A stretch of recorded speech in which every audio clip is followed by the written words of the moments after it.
Madayao, Davao, Mindanao at sa buong mundo. Ako po si Merasol Sibayan Cacho, ang inyong tagapagbalita. Bago tayo magsimula, siguraduhin i-like, i-share, i-comment at i-subscribe ang aming channel. At i-hit na rin ang notification bell para hindi ninyo ma-miss ang mga pinakabagong updates dito sa Pinoy Rab YouTube channel.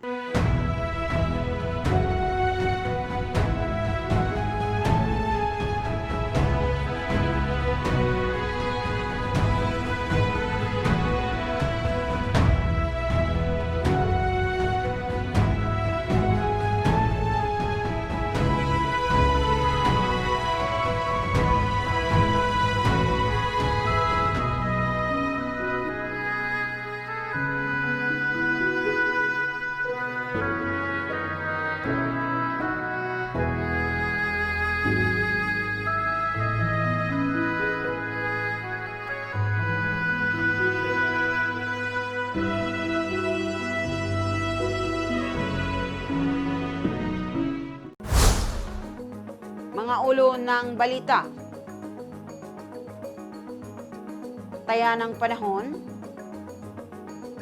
Sa ika-21 ng April 2025, nararanasan ng Pilipinas ang halo-halong kondisyon ng panahon. Dulot ng paglipat mula La Nina patungong neutral na yugto ng El Nino, Southern Oscillation, ENSO. Balitang lokal. Inaprubahan ng Sangguniang Panlungsod ng Davao ang 14.3 bilyong pesos budget para sa 2025. Nograles, layuning gawing digital hub ang lungsod ng Davao. Pinalalakas ng Davao City ang kampanya kontra dengue. Pilipinas, kaso ng dengue at chikungunya sa Davao City. Balitang pambansa. Pilipinas at US nagsimula ng pinagsamang combat drills sa gitna ng tensyon sa rehiyon. Pilipinas nagtala ng 2 bilyong pesos balance of payments deficit noong Marso. Balitang pandaigdig. Yumao si Pope Francis sa edad na 88. Klaus Schwab nagbitiw bilang tagapangulo ng World Economic Forum, WEF. Balitang libangan. Sinimula ni Nelly ang Where the Party At tour sa Edmonton. Nagpatuloy ang the first fan concert, the Prom Queens tour ng Ivy sa Fukuoka. Balitang pampalakasan. NBA playoffs Kicks nais palawakin ang kalamangan laban sa Pistons. Indian Super Cup 2025, formal nang binuksan sa Bhubaneswar. Trivia. Ang watawat ng Pilipinas, isang simbolo ng kagitingan at pagtitiyaga.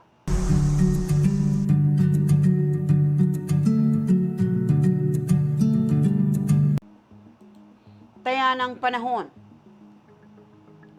Sa ika-21 ng April 2025, nakararanas ang Pilipinas ng halo-halong kondisyon ng panahon, bunsod ng paglipat mula sa La Nina patungo sa neutral na yugto ng El Nino, Southern Oscillation, ENSO. Ayon sa Pag-asa, Philippine Atmospheric Geophysical and Astronomical Services Administration, inaasahang makakaranas ng normal hanggang mas mataas na karaniwang dami ng ulan ang malaking bahagi ng bansa mula sa Pebrero hanggang Abril. Gayunpaman, posibleng makaranas ng mas kaunting ulan ang kanlurang bahagi ng Luzon sa panahong ito. Dagdag pa rito, tinatayang isa o walang bagyong mabubuo sa bawat buwan ng Pebrero, Marso at Abril. Kung sakaling may mabuo mang bagyo, ito ay inaasahang magdadala ng maraming ulan dulot ng umiiral na kondisyong La Nina. Tungkol naman sa temperatura, nagbabala ang Pag-asa na maaaring umabot sa 39.6 degrees Celsius hanggang 39.8 degrees Celsius ang pinakamataas na temperatura sa ilang bahagi ng Hilagang Luzon. Sa buwan ng Abril, ang posibleng umabot sa 37.6 degrees Celsius ang init sa Metro Manila, habang sa mga mababang lugar sa Mindanao ay maaaring umabot sa 37.7 degrees Celsius. Ang heat index o init na nararamdaman ay maaaring tumaas hanggang sa mapanganib na 50 degrees Celsius sa kasagsagan ng mainit na panahon ngayong Abril at Mayo. Naglabas naman ng bagong patnubay ang Department of Health, DOH, ukol sa pag-iwas at pamamahala ng mga epekto ng matinding init sa kalusugan. Pinapayuhan ang mga ospital at health facilities na panatilihing sapat ang supply ng tubig, paghandaan ang posibleng pagkawala ng kuryente at paghanda sa inaasahang pagdami ng mga pasyente dahil sa init ng panahon. Inatasan din ng DOH ang mga health facility na maglaan ng mga cooling area para sa mga kasong may kinalaman sa init na dapat ay may aircon at o mahusay na ventilasyon.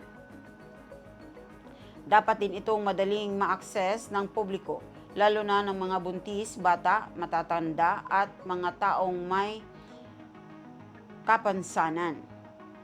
Sa kabuuan, bagamat iba-iba ang kondisyon ng panahon sa bansa, mahalagang manatiling alerto at handa ang publiko sa anumang biglaang pagbabago ng klima.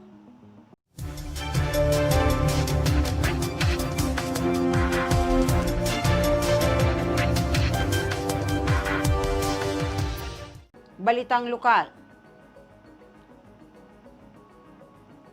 Sangguniang Panlunsod ng Davao, inaprubahan ang 14.3 bilyong pesos budget para sa 2025. Inaprubahan ng Sangguniang Panlunsod ng Davao ang 14.3 bilyong pesos budget para sa taong 2025 na may pagtaas na 12.26% kumpara sa nakaraang taon.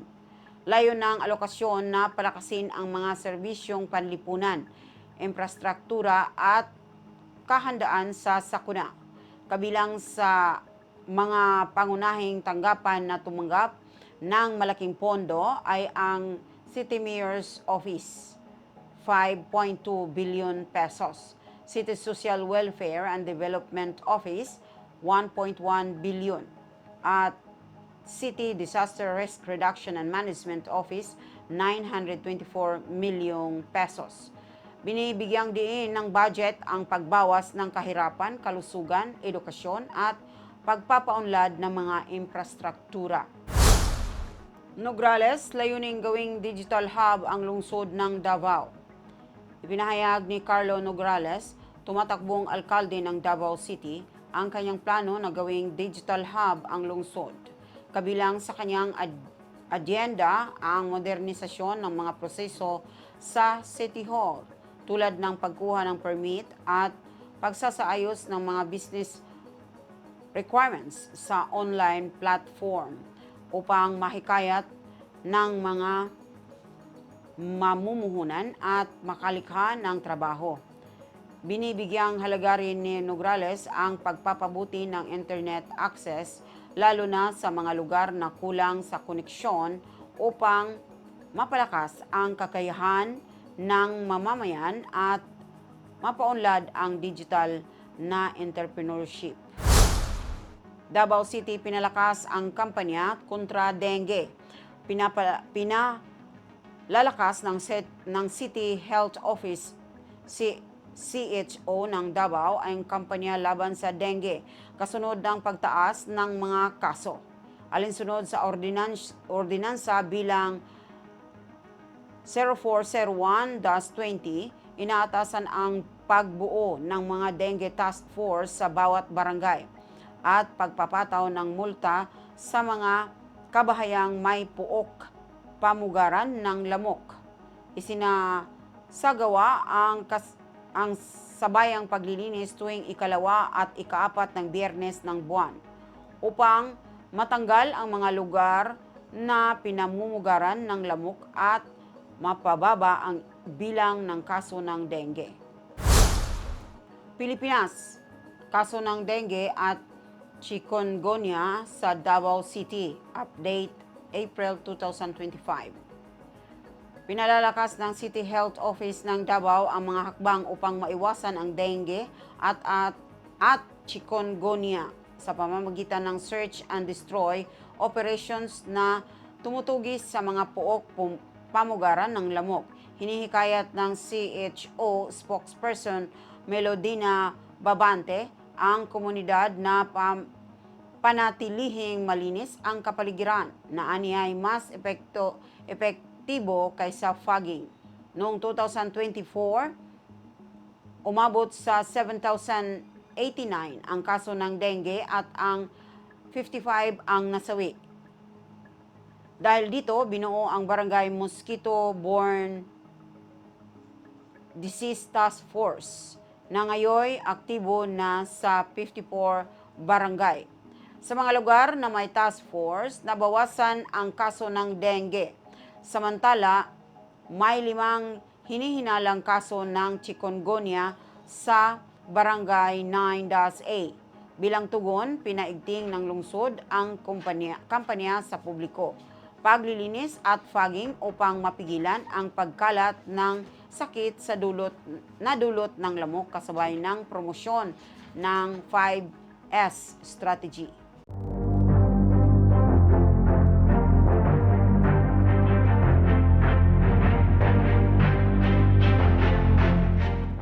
Balitang pambansa.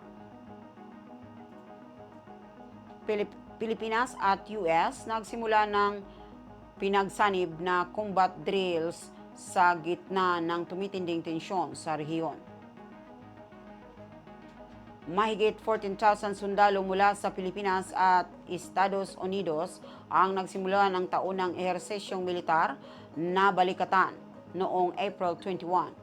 Tatagal ito hanggang May 9 at layuning subukin ang buong kapasidad ng dalawang bansa sa larangan ng digmaan, kabilang ang joint live fire exercises at mga senaryong tumutugon sa pagtatanggol sa karapatan at pagsugpo sa mga pananakop. Tampok sa aktibidad ang mga makabagong armas ng US tulad ng NME-SIS anti-ship missile system at HIMARS rocket launchers. Pati na rin ang modernong missiles systems ng Pilipinas. Ngayong taon, binubuo ang grupo ng 9,000 katropa mula US at 5,000 mula Pilipinas. Kasama ang maliliit na unit mula sa Australia, Japan, Britain, France at Canada. Mayroon ding 16 iba pang bansang tagamasid. Iginiit ng mga opisyal ng Pilipinas na ang mga ehersisyo ay hindi laban sa partikular na bansa, kundi bahagi ng paghahanda at pagtatanggol laban sa mga banta, kabilang ang posibleng tensyon kaugnay ng Taiwan. Naglabas naman ng kritikal na pahayag ang China na nagbabala laban sa mga hakbang militar na maaaring magpalala ng tensyon sa rehiyon, lalo na sa isyu ng Taiwan. Pilipinas, nagtala ng $2 billion balance of payments deficit noong Marso. Nakapagtala ang Pilipinas ng $2 billion deficit sa balance of payments BOP noong March 2025. Ayon sa Bangko Sentral ng Pilipinas, BSP, ito ay kabaligtaran ng $3.1 billion surplus na naitala noong Pebrero. Ang pagbabagong ito ay sanhi ng mas mataas na gastos sa pag-aangkat, pagbabayad ng utang at pagbagal ng dayuhang pamumuhunan. Sa kabuuan, umabot sa $3 billion ang BOP deficit para sa unang quarter ng taon, na naglalagay ng pressure sa forecast ng BSP na $2.1 billion surplus para sa buong 2025. Binalaan ng mga ekonomista ang patuloy na pagkalugi sa BOP ay maaaring magpahina sa peso at magdulot ng mas mataas na inflation. Ayon sa BSP, masusing minomonitor nila ang mga pangyayari at handa silang baguhin ang pulisiya sa pananalapi kung kinakailangan.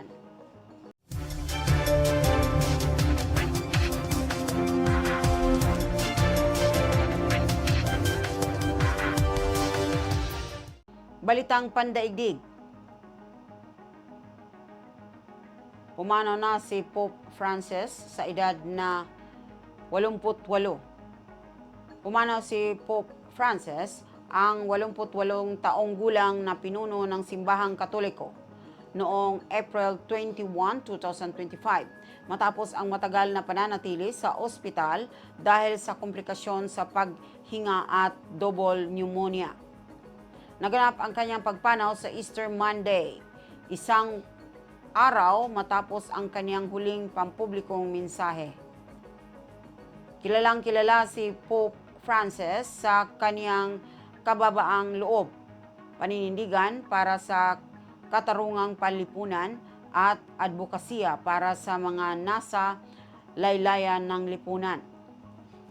Siya ang kauna-unahang Latin American Pope at nagsilbi simula pa noong 2013. Kabilang sa mga pinakatampok sa kanyang pamumuno ang mga hakbang sa modernisasyon ng simbahan, interfaith dialogue at pagtutok sa mga isyong pandaigdig tulad ng climate change at kahirapan. Bumuhos ang mga pagpupugay mula sa mga leader ng mundo, mga relihiyosong pinuno at mamamayan bilang pagkilala sa kanyang mapagmalasakit na pamumuno at matibay na moral na paninindigan. Nagsimula na ang Vatican sa paghahanda para sa kanyang libing at sa conclave na pipili ng kanyang kahalili. Klaus Schwab, nagbitiw bilang taga-pangulo ng World Economic Forum. Inanunsyo ni Klaus Schwab, ang 87 taong gulang na tagapagtatag ng World Economic Forum, WEF, ang kanyang pagbibitiw bilang chairman at board trustee noong April 21, 2025. Itinatag niya ang WEF noong 1971 at ginawang isang kilalang plataporma ang taunang pagpupulong sa Davos para sa mga pinuno ng mundo na talakayin ang mahahalagang isyu. Ang kanyang pagbibitiw ay sumabay sa kanyang ika-88 kaarawan at sa gitna ng lumalaking kritisismo laban sa elitismo ng forum at mga hamon sa loob ng organisasyon. Itinalaga ng WEF board si Vice Chairman Peter Brabeck Letmat bilang pansamantalang tagapangulo habang naghahanap ng kapalit. Ang pag-alis ni Schwab ay sumisimbolo ng malaking pagbabago sa pamumuno ng WEF sa gitna ng patuloy na pagbabago sa pandaigdigang dinamika.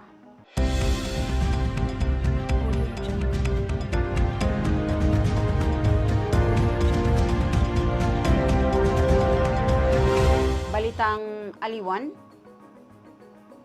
Nelly, sinimulan ang Where the Party At tour sa Edmonton noong April 21, 2025.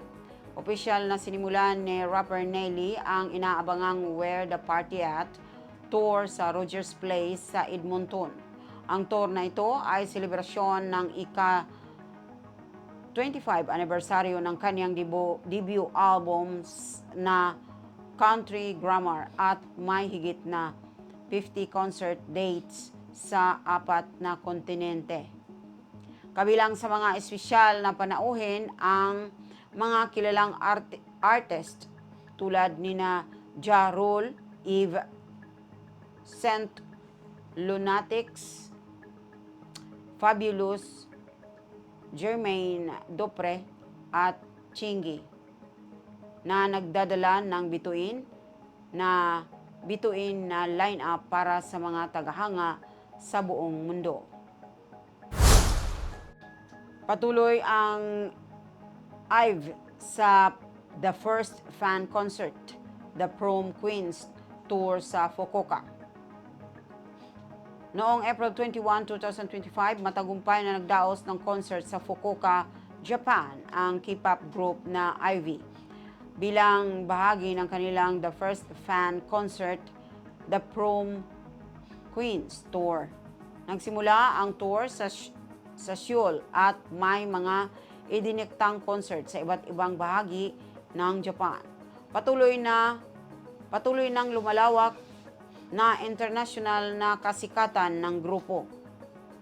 Dinaluhan ng libu-libong fans ang Fukuoka concert na muling nagpapatunay sa lakas ng fanbase ng IVE at ang kanilang malawak na global reach.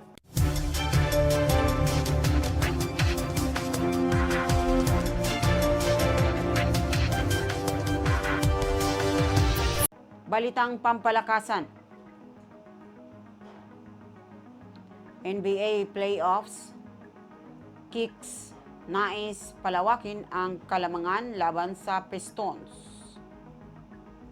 Maghaharap ang New York Knicks at ang Detroit Pistons para sa Game 2 ng kanilang first round playoff series ngayong April 21, 2025 sa Madison Square Garden. Matapos ang dramatikong panalo ng Knicks sa Game 1, natampok ang 21-0 run sa ika-4 na quarter at kahanga-hangang performance ni guard Cam Payne. Target ngayon ng Knicks na mapalawak ang kanilang kalamangan sa serye.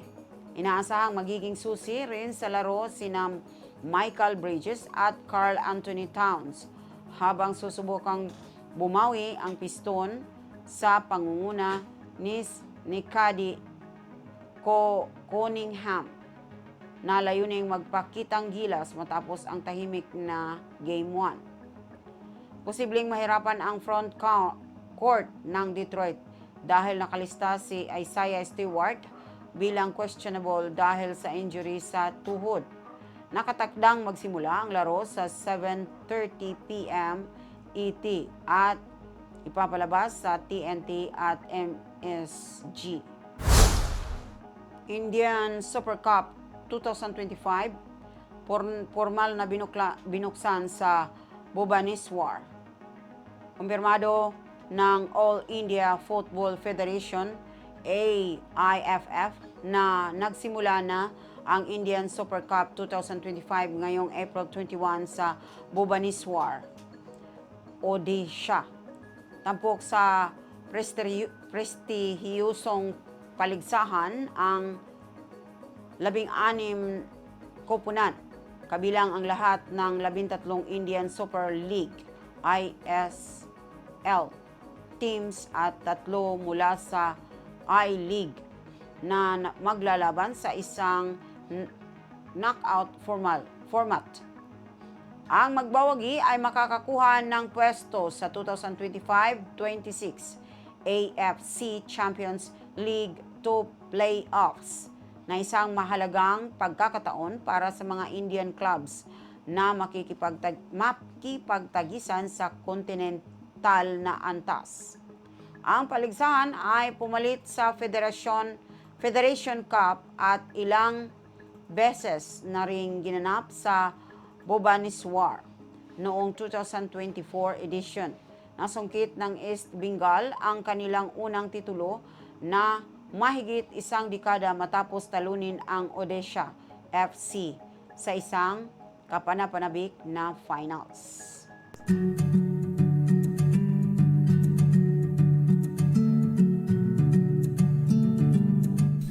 Trivia. Watawat ng Pilipinas. Simbolo ng kagitingan at pagtitiyaga. Ang watawat ng Pilipinas ay isang natatanging simbolo na puno ng kasaysayan at kahulugan. Ito ang tanging pambansang watawat sa buong mundo na isinasaayos ng baliktad sa panahon ng digmaan. Kapag ang bansa ay nasa panahon ng kapayapaan, ang asol na bahagi ng watawat ay nakataas. Ngunit kapag ang bansa ay nasa panahon ng digmaan, ang watawat ay ibinabaligtad at ang pulang bahagi nito ay nakikita sa itaas bilang isang malinaw na senyales ng kahandaan ng bansa. Ipaglaban ang kanyang kasarinlan. Ang watawat ay mayaman sa simbolismo na kumakatawan sa mga mahahalagang prinsipyo at pagpapahalaga ng bansa. Ang bawat kulay at hugis ay may tiyak na kahulugan. Asol, sumisimbolo sa kapayapaan, katotohanan at katarungan. Pula, kumakatawan sa pagkamakabayan at kagitingan. Puting tatsulok, nagbibigay kahulugan sa pagkakapantay-pantay at pagkakapatiran. Araw, isinasagisag nito ang kalayaan at kasarinlan. Walong sinag ng araw. Ang walong sinag ay kumakatawan sa walong lalawigan na unang nag-alsa laban sa mga mananakop na Espanyol.